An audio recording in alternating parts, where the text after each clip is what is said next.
Hearns is just screaming bloody murder because it was literally, Angelo said, like 2 hours to clean all the stuff out. No anesthesia, no nothing. Straight. Pillowcase over his head. Pillowcase over his head. On his hotel room. Yeah, kind of looked like, was it Jason Friday the 13th when he had the pill in the little hole? It reminds me kind of the final scene of Braveheart. I mean, it's kind of similar to that. Never seen Braveheart. You've never seen Braveheart? I've seen Braveheart. Wow. Yeah. Are you serious? I'm gonna put it on my to-do list. Never seen Braveheart. You fucking with me, right? Never seen Braveheart. It's a good movie. Yeah. Good movie. I mean, I'm gonna watch it. Up there. I'm gonna watch it. Is it better than Carlito's Way? Yes. Watch your mouth.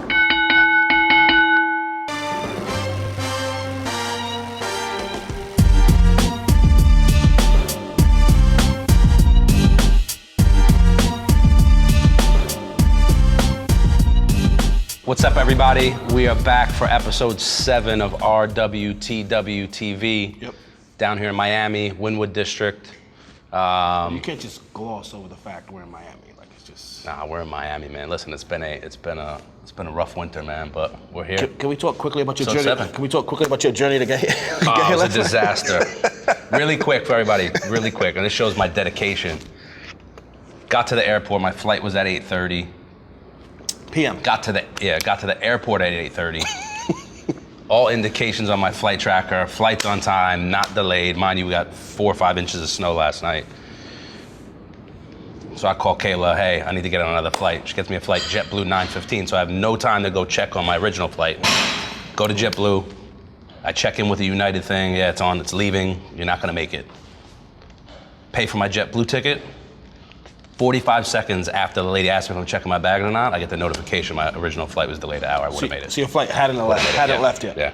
But what I left out is I had to fly the flight I booked on JetBlue to West Palm Beach and I had to drive. What time did you But land? neither here nor there. What time did you land? I landed at 2 and I had to drive an hour. It's dedicated, man. It's dedicated, man. All for you guys, man. Episode 7, we're here. We did it, man. 7. Yes. 6 more episodes than I thought. Episode 7, we have our second guest. Yes. Right, very special guest. We're here at Matt Baiamonte's Boxing Club in Miami in the Wynwood District. And really excited to have Matt on the show. Matt, what's up, man? Thanks for having me. Appreciate it. Yes, sir. How are you, man? Honored to be on your show. Sorry about your trip. Yeah, listen, man, it happens. Yeah, sorry about the snow too, but. Happens, man. But as you know, you got to be dedicated. You got to figure it out. Yep. That's what it's all about. Let's get right into it, man. Yeah, man. So we're here, beautiful new gym. So let's talk a little bit about the gym. To start off. I mean, I know you have, and we'll get into it. I know you have a long history in the boxing game. Very famous mentor, which we'll talk about. But first and foremost, let's talk about the gym. Where are we? How did you land here? Why? We're in Wynwood, which is the art district. We have Art Basel here every year. I love this area. To me, it's like kind of like a mini New York. I used to have a gym on the beach, the old 5th Street gym. That's where we met. Yeah, that's where I met these guys. That's an eye for talent. Asked me if I'd boxed before. None of that happened. Okay. I actually wanted him to sign him as a fighter, but he chose a different direction. Just doing some more. I just wanted to work. Here's the problem. Matt knew the Klitschko's really had the heavyweight division locked up for another couple of years. You crazy. And he knew you didn't have it. Was now or never for you. He was going to get me down to 154, my God. bobbing and weaving, man. Get out of here. So Angelo's family and I parted ways with our business partners from 5th. I got some new partners. We decided to come over to Wynwood. It's the hap, new area. A lot of new bars, restaurants. The art is just great, and I think art always fits in well with boxing. You think of like Leroy Neiman with his paintings, and it just kind of fits hand in hand. Yeah, I mean, there's a lot of energy down here. I mean, we were just talking down here a couple months ago for Art Basel, and the amount of new places open, even in those couple of months, is just unbelievable. Oh, it's great. The guy that developed this place was Tony Goldman. And he had a hand in doing, I think it was the meat packing district in New York. Yeah. And he's just, him and his family just turned the whole neighborhood. Just basically warehouses, it's like a garment district for Miami. And now it's the hottest new area. So that's how the meatpacking district was, right? If you remember, like, you didn't want to even walk in that neighborhood, right? Fiends, hookers, everything. And now it's prime, literally prime real estate. So to see kind of the transformation, and we see it, from being here 3 months ago, 6 months ago, you just see the growth of neighborhood, the city, whatever you want to call it, how much it's progressed. Like every time we're out here, there's a new building, new store, new something. Like it's actually a really dope neighborhood. What would you say is your breakdown? So, I think people have maybe a misconception or maybe aren't as knowledgeable when you think of boxing gym. Is it professional boxers? Is it, blue collar guys that come and work? Like, what's kind of the breakdown? Breakdown is this. It's basically a gym for everybody. You'll have, we got Lennox Lewis in here right now training 2 heavyweights. Then you have... Hold up, you can't just glaze over the fact we got Lennox Lewis, former undisputed heavyweight champion. I know him as champ. You know him as Lennox Lewis. How'd that happen? Talk to us. Lennox started coming into... I met Lennox years ago, actually. I was doing a door at a nightclub in South Beach back, I think it was like 95 to 2000. Lennox came in, I met him back then. And then he came into my gym, he was like summertime, and he started training. He has 2 sons, he has a stepson, and then he has his son. And he started bringing them in here to train. He loved the gym. And then he called me up and he goes, hey, you want to work with a heavyweight together? And I was in shock. I'm like, to get to work with this guy who's one of the, to me, top 5 greatest heavyweights ever. Wow. And to have him in my gym and then wanting me to help him is just an honor. He had one of the greatest trainers too, Manny Stewart, who is, it's to get that knowledge out of him and to be around what he was taught. It's like going back to school. How much of, and I know you've been around Manny for some camps. How much of his influence do you see in Lennox now with the way he's training? Oh, major. There's a lot of major influence. Like just the way with the jab, the way he teaches, very personable, like very one-on-one with the fighter, kind of like Angelo was with his fighters. So it's just to get that knowledge from those 2 guys. Even if you talk about, say, like a Freddie Roach. The modern day fan of boxing doesn't know the history, which is sad. Freddie Roach's trainer and mentor was Eddie Futch, who Angelo said himself was the greatest trainer ever. You get that wealth of knowledge, it's just, and then Freddie, you could see how what's going on with Freddie. The guy's top trainer. Yeah. No, I mean, you talked about Freddie, we talked about Emmanuel a little bit. Talk to us a little bit about your mentor, Angelo Dundee. Yeah. I mean, one of the greatest trainers, if not the greatest of all time. It was just, to meet that guy and get to work with that guy, and if you're a boxing guy like myself, is dream come true, man. It's the knowledge way, not just in the ring, out of the ring too. Out of the ring, you learn a lot of stuff.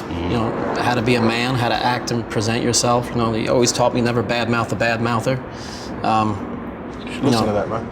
Hater. You should pick that up. Train every fighter different. You can't train. A lot of these trainers now that are actually old fighters that are trying to become trainers, they're trying to train the fighters the way one way, and they can't. But you see that Freddie's really the only guy that's really actually doing that. Like he trains the fighters to what they have, and he takes what they have and he makes it better. A lot of the trainers now are just, okay, this is the way I used to fight, this is the way you have to do it, and it doesn't work out. Yeah, in the long term, it's not let's back. I mean, you just touched on it. Angelo being, again, arguably the greatest trainer. How'd you guys meet? How'd that happen? That doesn't just happen every day where you meet a trainer and furthermore get an opportunity to work with him. So how'd that? It's a funny story. I was 18 years old, and I had just moved down from New York, and my sister was down here already, and her boyfriend was training Ray Zverotic, who was a pretty decent heavyweight back in the 80s and 90s, and on my license plate I had second to none. I had a customized plate, and that was at the time was middleweight Michael Nunn, and that was his nickname, Michael Second to None. So he's like, what does your plate mean? And I told him, he goes, man, Angelo's gym is 2 exits from your house. I jumped in my car, and there it was, Presidential Circle in Hollywood. It was literally like 2 towers and a glass atrium in the middle, and you had a military school there, a memorabilia place, and office buildings, and then in the middle was Angelo's training these fighters. Wow. And it was just, I walked in and I'm like, I can't believe he's training fighters. 5th Street had closed already, and he's literally in the middle of, like, you guys come dressed in your business suits to office, and here's Michael Nunn beating the crap out of somebody, spitting on the ground. Fucking Angelo's like, throw the fucking jabs. I'm just like, this is not happening. That's amazing. And then since then, like, slowly but surely I built a little bit of a relationship, and then yeah, I was 18, and then finally 28, I convinced him to, him and another guy that worked with him, Louis Lagerman, hey, take me on. So, I was telling Justin before, for 2 years, I basically was Bucket Boy. They gave me the nickname Bucket Boy. Bucket Boy. I literally had my corner jacket that said Bucket Boy. And but what did he say to you? He goes, I was a Bucket Boy, you got to be a Bucket Boy. He goes, 2 years, he says, I worked in Stillman's gym as a Bucket Boy for Chicky Ferrara, Ray Arcel, Blackburn, he worked basically as a spit bucket for all these great trainers. Ray Robinson's trainer, Rocky Marciano's trainer, Duran's trainer, just everybody. And he goes, now you have to do the same. So I said, okay. So for 2 years, and I actually feel like he had a calendar, and he was like Xing off. Like, okay. 2 years Bucket Boy. 2 years Bucket Boy. I mean, which is amazing, because we talk about it all the time. We have, our own businesses we run, and nowadays, I mean, you have people who, they feel so entitled that I worked my ass off last month for 3 months. Like, hey, I've been showing up. I've been on time. I haven't been late. 3 months. Like, what's next? Like, 3 months. Yeah. Like, 3 months. You're talking about carrying a spit bucket for 2 years. 2 years. And what was your pay? What was your pay? Pay was zero. My pay was negative, because when we used to go away for the fights, I paid for my own airfare, everything. And I was telling Justin too before, this is amazing. I would literally, they would tell me, okay, you're gonna work this fight. Ticket to New York, hotel in New York. I get there, I get to the fight. We're at the weigh-in the day before, everybody's getting their licenses. Sorry, son, not this fight. 2 years that happened. So I'm just like, okay. And I'm just like, I know, in my head, I'm like, he's gonna have to tell me to go fuck myself, or hire a stalking thing against me. Now, do you think he was was he testing you? Was it a little bit of a test, a little bit of, I think a little bit of both. A little bit of testing me to see if I was serious, and then, he wants to see, okay, does the kid have it? Can he train fighters? Does he know what he's doing? Does he listen? And so I think that was a major part of it. So I was just like, this is what I want to do. I've been watching fights since I think I was like 5 or 6 years old, and I'm like, I can't, to work with that guy, like I said, dream come true. Think of the fights Angelo was in. Think of all the Ali fights, Frazier, Foreman, Norton.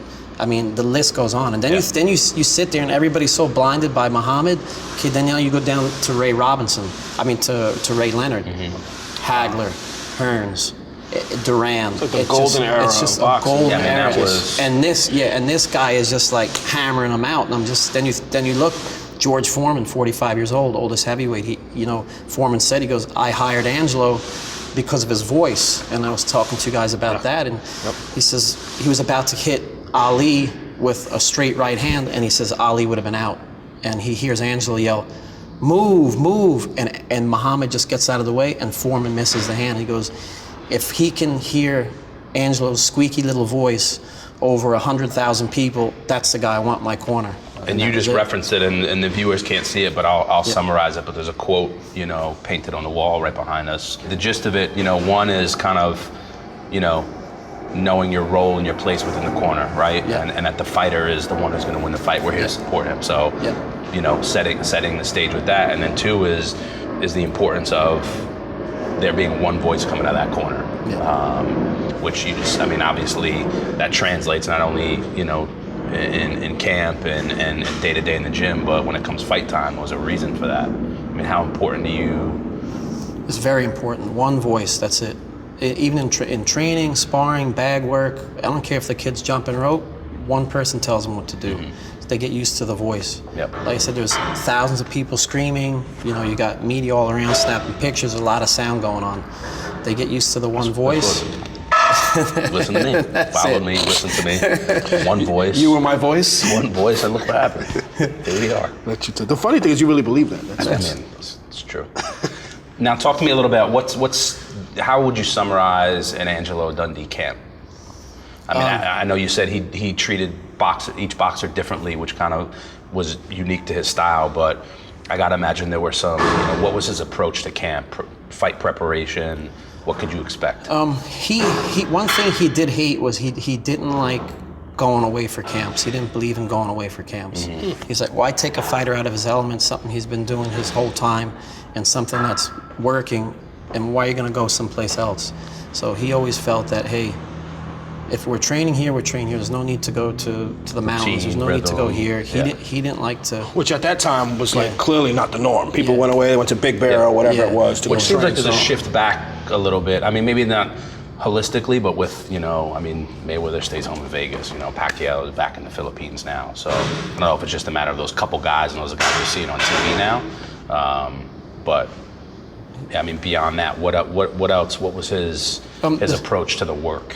Work was, he had a very specific way of training fighters, and he would make the fighters think that they invented what they did, because fighters tend to have a big ego, about, they have to, if you tell them, hey, throw the jab this way, they're gonna be like, fuck that, I'm throwing it the way I want. So what Angelo would do is just simply say, oh man, when you throw that jab and when you rolled that hand over, best jab I've ever seen. Now the guy's like, holy shit. And he said that's the way he had to train Muhammad, because he said you couldn't tell Muhammad what to do. But he says he learned to use that. Sparring partners, he always kept in-house. I mean, back then boxing was a lot different. There was more fighters, more people were doing it. So he didn't like to go out and get fighters from other gyms. He liked to keep everything in-house. So he was doing, I think, 2 fights a week at one time. Wow. Where now it's like you can't even get the fighters to fight 2 times a year. Yeah. Which to me is, it's killing the sport. Wow. I think there's no more household names. But the camps were, very, do your training in the morning, your conditioning, and then in the afternoon was the boxing. He believed a lot of. He didn't use mitts, which is, which is a funny story, because I used the mitts, and when I knew he was coming to the gym, I'd take my mitts and I'd hide them. Put him in the closet. But he believed in shadow boxing and light sparring, like on a constant. So Ali and them guys didn't. Never held mitts. Wow. Angelo, if you told Angelo to pick up a set of mitts, he wouldn't know how to put them on.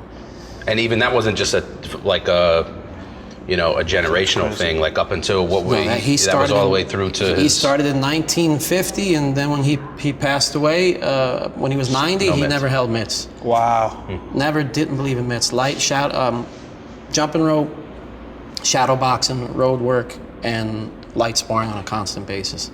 And he always said he did not like hard sparring. He's like, don't leave it in the gym, sparring's to learn. He didn't believe in wars in the gym. He's like, you have to learn. Very, very specific about, even when the fighters are sparring or they're doing their stuff on the bag, Angelo would rarely talk. He'd wait for the minute to come so they get used to the minute, so this way they can think for themselves. He goes, because when all that's going on, you're fighting, like I said, you got people yelling, you got to think for yourself. So he would rarely talk during bag work, or only for that 1 minute so they would get used to it. And I think in a way it kind of polished up his skills as a corner guy, because now he knows he only has a minute, and if you think about it, it's really not even a minute. Yeah. By the time you climb up into there, say the fighters are in a neutral corner, they got to go back to their corner, or they're in the red corner, they got to get to the blue corner. You're down to maybe like 45 seconds. And then if you haven't asked for a referee, that you hear the 10-second warning for the minute, now you're down to 35 seconds. Yeah. So in 35 seconds, you need to. At that point, you're trying to get 1 or 2 points across. That's perfect. just. That's what he always said too: is What's the 1 or 2 points. Don't put all that stuff in their head and just keep it simple. Do this, make those changes. What was his style? Was it straightforward? Did he curse? Did he yell? Was it? It's a funny story about that. If you see early on in his career, Angelo would always be mic'd up. And then one fight, he lost it a little bit. And then his son Jimmy told him, listen, man, you got to tell them they can't mic you up anymore. So then after that, he stopped get mic'd up. But with him working the corner, he got very personal with the fighters. He would talk to them. He told me, don't get too personal. Don't give them any advice, because if you do something, you say something, it come back to bite you. So, but he would know, like, Willie Pastrana was getting ready to fight. It was one of Angelo's world champions, and Willie had told him that fight that he was going to buy a house.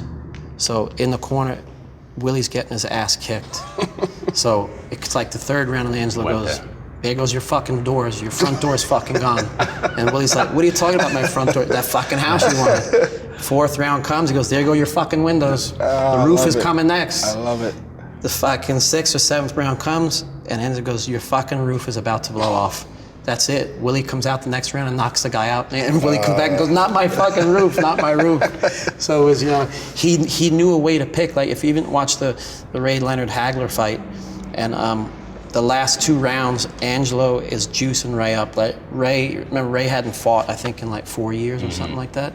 Was that long of a break, huh? Long time, and It's a long time. he literally tells Ray, "Stand up, 6 fucking minutes, 6 minutes, new world champion." He just knew what to say at the right time. He knew those words. You're blowing it, son. You're blowing it. Yeah. And Ray comes back and knocks out Hearns the next round, and then he goes on and he gets juiced up and he takes the Hagler fight, and then even with Muhammad, Muhammad, when Liston put that crap in his eyes, Muhammad's telling Angelo, cut the ropes, the gloves, and he's like, "Nah, man." He goes, "You're a champion. You don't go out like this." And then he came back and then he stopped listening. I think it was the 7th round. He quits on the stool after the 6th. So That's crazy. he did little things in the corner that, if you think about Muhammad's career, okay, you have the Liston fight that Angelo kind of talked him into not quitting.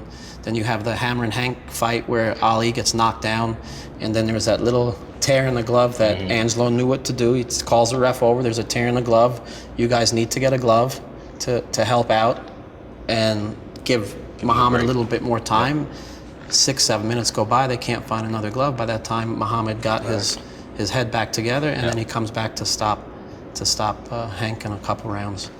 So it's just the little things that you go. He used to tell me, okay, when you go to the arena, count how many steps it takes from your locker room to the ring. If you can, if it's too far, talk your way into getting your fighter closer. Take those little steps. When he would see like another fighter hurt in the corner, this is a pretty funny story, is say they'd be like on the 7th count, and say we'll just use Muhammad as an example. Muhammad had the guy hurt. It's a 7 count. Angelo would run up the stairs and start throwing his hands up, and the referee would look at him and then stop the fight. So he would do these little tricks that sometimes was by mistake, and then if he's seen it work, it's genius. He would use it. And it's just like, I think that art of boxing is kind of dying up because nobody's teaching it anymore. Everybody's worried about the entitlement. Like you have fighters coming in, they're more worried about Instagram and soundtracks.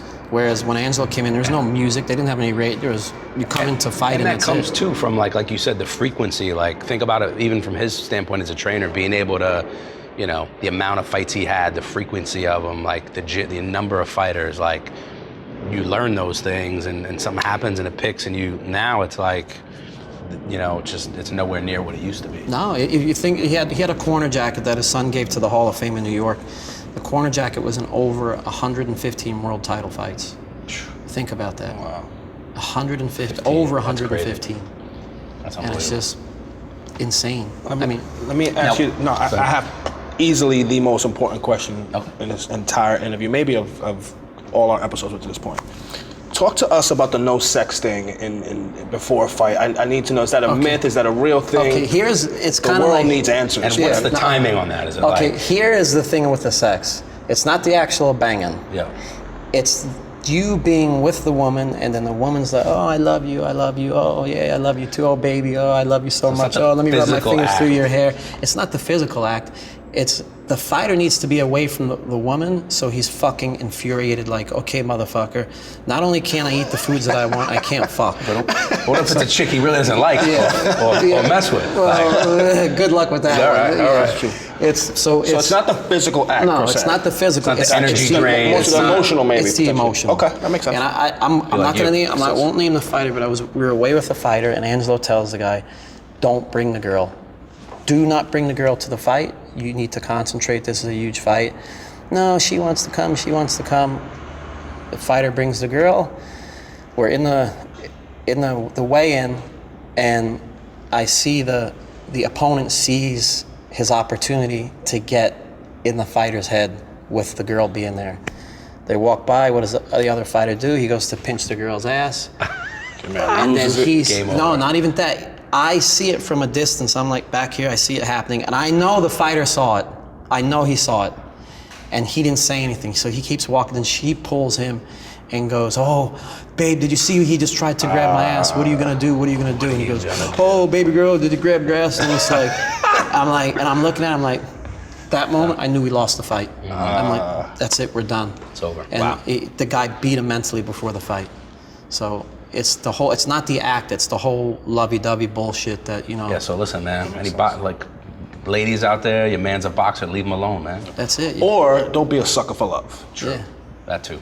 Don't be a sucker for love. That solves most problems in life Get you in today. trouble. You know. Get you in trouble. So I think, I mean, amazing stuff for me as being, I won't say an avid, but a fan of boxing. You know, and I've known you for a few years now. I didn't know half of that stuff. So amazing stuff. I think, you know, let's talk current, right? You know, I know you're training boxers again. Who do you have in your stable that you're excited about, or who you're working with that you're excited about? What's on the horizon? I got a new fighter, Mari Conejo, who's actually a female. She's on the verge of being the first female fighter signed to Golden Boy. Her work ethic is out the door.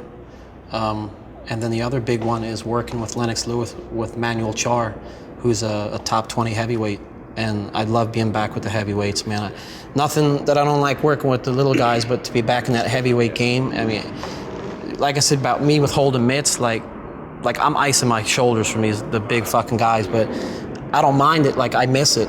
But to work with Lennox and to have, you know, possibly the first female to sign with Golden Boy is you've kind of compared it to UFC with Ronda Rousey, it's huge. And, you know, to see the women come up, it's great. You know, we really haven't had like a star fighter since Layla was fighting. Yeah. So I actually follow her on Instagram. I don't know if you do. Who, Layla? Like, no, his boxer, Madi. Okay. Like, she knocked the dude, I won't say out, but knocked the dude down in training the other day. And I think the comment was, another one bites the dust or something like that.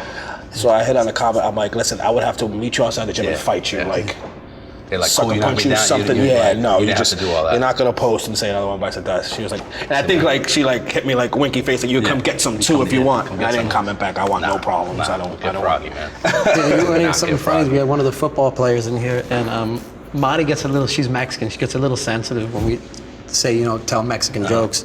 So the football player is in the corner and he's hitting the bag. And I said, Madi, he just said that, you know, Mexicans really can't hit. She literally drops what she was doing and walked over, and the football player like hid behind the bag, like she was literally gonna go after him. I'm like, no. I'm like, I was joking. I said I made that up. But it was funny because all the other football players were just sitting there and they're just laughing at the guy. It was pretty funny. You said she fights at 160, right? 160, yeah. It's a big girl. Middleweight. It's a big girl. So the news, you know, you want to talk Pac Mayweather? I mean, the news, Pac everyone, Mayweather, the boxing world's talking about, finally long happening. overdue. You know, A, did you think it was going to happen? And then B, kind of, what are your thoughts on it? Just no, I didn't think it was going to happen. I'm with you. He thought it was going to happen along. I didn't think it was going to happen. Until there was too much. Too much money. Too much money on the table. honestly, for them not to figure until it out. they're in the ring, then I'll believe it's going to You happen. think it still may not happen? Yeah, there's just so much Until you bullshit hear that going on. ding-ding. Yeah, and I and honestly, those gloves touch. to me, it's 5 years too late.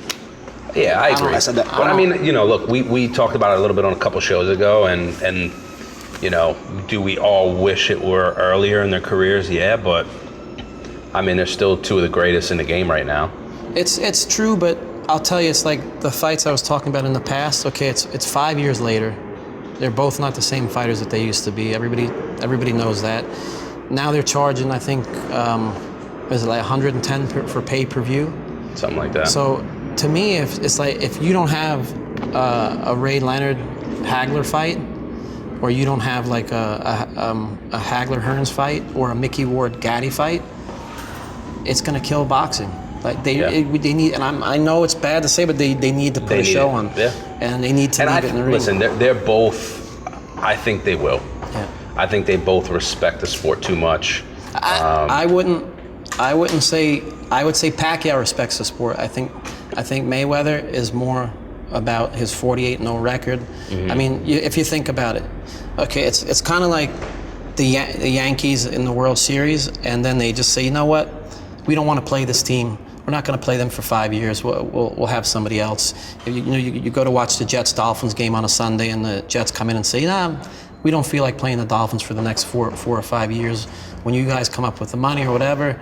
And I don't even think it was a money thing. I honestly think that Mayweather didn't want to fight him. And Mayweather has a history of picking his fighters. You didn't see Ali didn't pick his fighters. Ali took on anybody. Anybody that stepped up, he took it. Leonard, anybody. The old, it's like I said, the new people in the boxing do not know the history of boxing. They're saying Mayweather's a top 10 fighter, greatest of all time. Not even close. Not even in the top 100. But hold on. You don't put Mayweather for sure in your top 10 as a fighter? Not even. Why not? Because of the way he picks and chooses.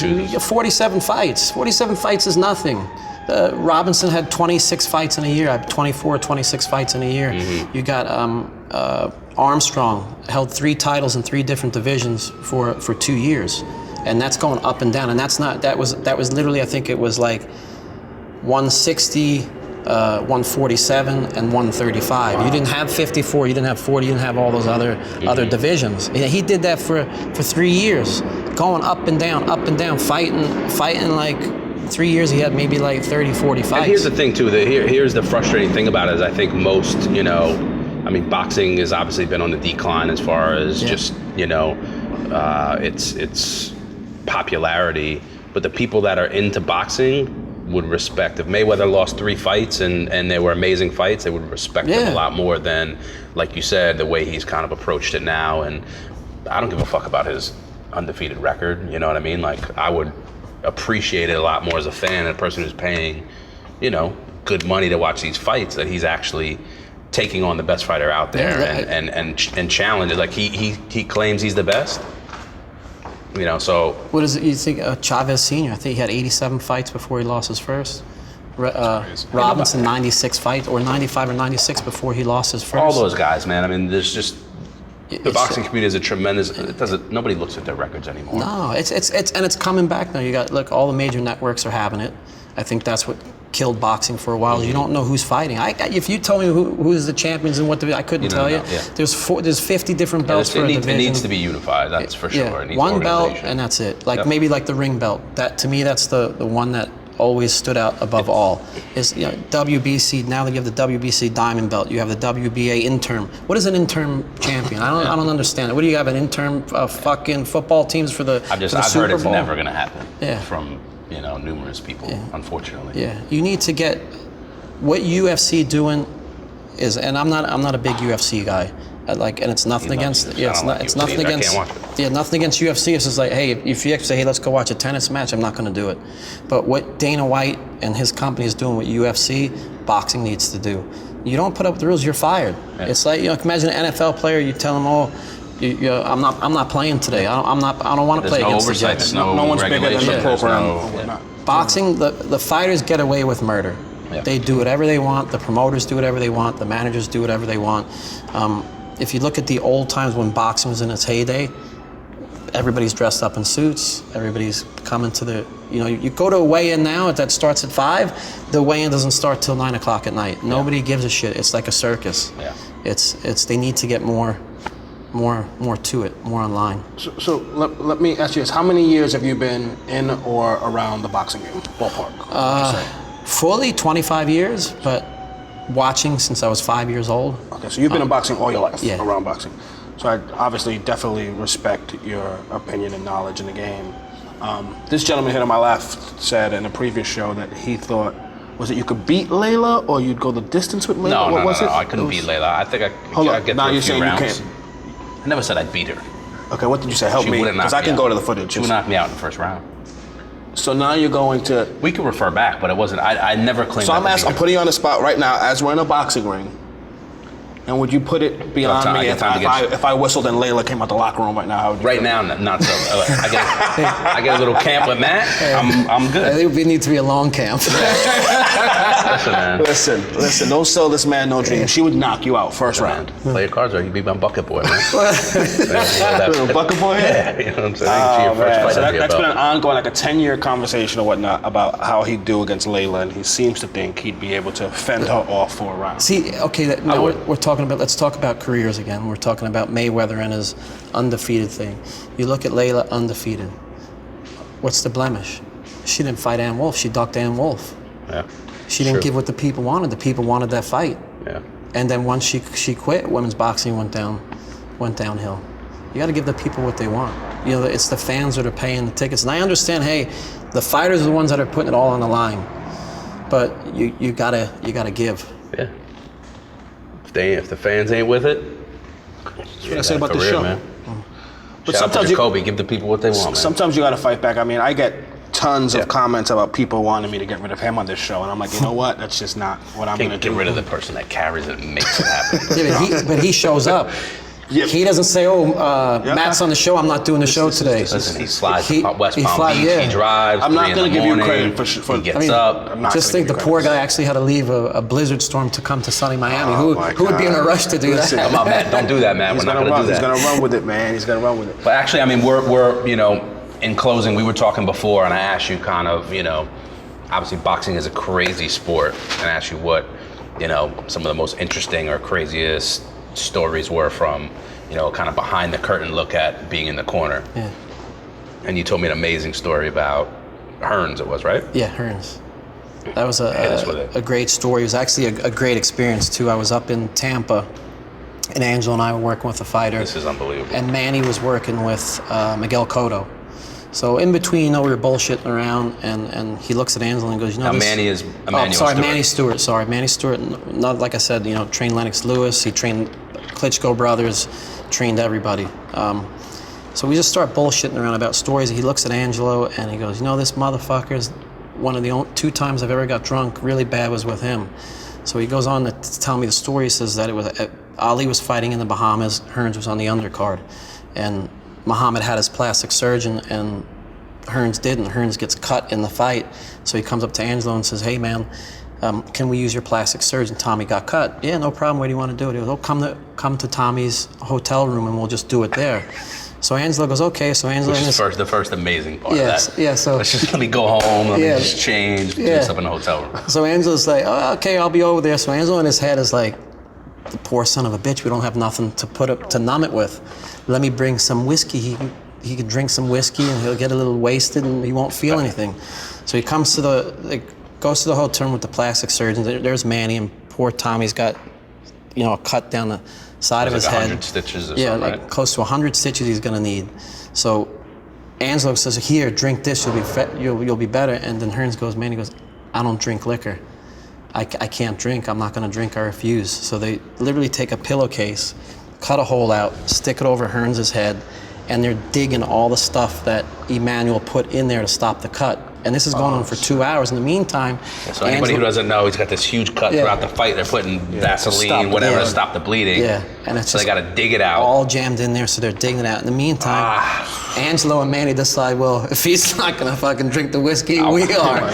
So these 2 guys are getting hammered in the room, and Hearns is just screaming bloody murder because it was literally, Angelo said, like 2 hours to clean all the stuff out. No anesthesia, no nothing. Straight pillowcase over his head. Pillowcase over his head. On his hotel room. Yeah, kind of looked like was it Jason Friday the 13th when he had the pill in the little hole? It reminds me kind of the final scene of Braveheart. I mean, it's kind of similar. Never to seen that. Braveheart. You've never seen Braveheart? I've seen Braveheart. Oh, wow.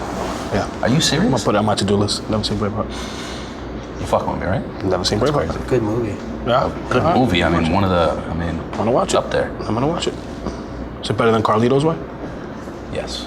Watch your mouth. Yes. It's a separate conversation now. So, but they finished up. They finished up, and these 2 guys are wasted, and poor Tommy's like in pain. 100 stitches across the top of the eye, and they got wasted on the 5th of whiskey. So the whiskey didn't go to waste. Yeah, I don't think it ever went to waste with those 2 guys. That's a tough. I got a feeling it was more than 2 times. Because at that point, I didn't really realize that him and Manny were such good friends. And then I was talking to Manny, and he said, "No, man, Angelo's my guy." I said, "I never knew that you guys were." Because you kind of see like what's going on with the boxing. These trainers are fighting with each other, and there's no sportsmanship anymore. Yeah. It's gotten too out of control with it.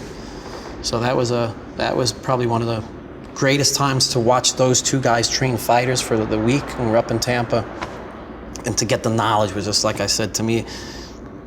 To learn from guys like that, to learn from anybody you need it. I think a lot of the trainers now are like, "Oh, it's a closed camp. I don't want anybody to see what I'm doing." And you look at any other sport, and there's a good amount of, obviously when you're in season in the NBA, you coach your team, but the rest of that year, you're at camps with other coaches. You're doing so every other sport, there's that camaraderie, there's that, you know, collaboration, people learning from each other, which just isn't the case anymore in boxing. Yeah, no. So I think, Matt, so in closing, what do you know, we've talked about some of the, I don't want to say downside of boxing, or we'll call them challenges or whatnot. You know, what are you excited about, whether personally for your gym and your business, or whether for your boxers or you personally, what are you excited about coming up that you want to tell the people about? That boxing is finally getting back on public TV. People can see who the fighters are. My gym, you know, we're going on our first year was March 1st, going on our second year. First year was a blast. Literally the doors weren't even quite open yet. We had HBO 24/7. We had Sergio Martinez in here. Dope. Now it's like hitting again. It's like, okay, we're coming on the beginning of the second year, and now we have Lennox Lewis coming in here and I get to work with the guy. So it's great. You know, I train a lot of football players. The football players are coming back, more and more players. So it's great. So, and then so for, you know, the regular person, you know, like not an elite athlete such as myself, like the regular person like Justin, who's in Miami on vacation, you know, where do they find you? How do they get info on the gym? How can they contact you to come and, you know, get their ass kicked, as you love to? Yeah, BaiamonteBoxing.com, BAIAMONTE, boxing.com. We're in Wynwood, 222 Northwest 27th Street. You know, shoot me an email or come by. And it's great, you know, anybody can train at the gym. You know, you got Lennox Lewis in here, you have blue collar people, you have professional athletes, and everybody here is treated the same. There's no unequals in the gym. It's like the island of democracy, like they used to call the old Fifth Street gym. Island of democracy, love it. Anything in closing? Thanks, Matt. Thanks for having us. I appreciate 7 in the it, books. And honor too. I want to say big thanks to these guys on, you know, the second interview that they've done. Amen. So to me, it's like I feel like a piece of history, and then to follow behind Cruz is just awesome. Like I said, another piece of history for me. You got Lennox in there now. I'm finally interviewed by one of the greatest receivers in the game. I appreciate that for sure. Thanks, brother. Continued success with everything, and signing out from the road. We did it. Yeah, we got another show from Miami coming too. So 2 shows in Miami, 7's in the books. See you guys next week. Peace.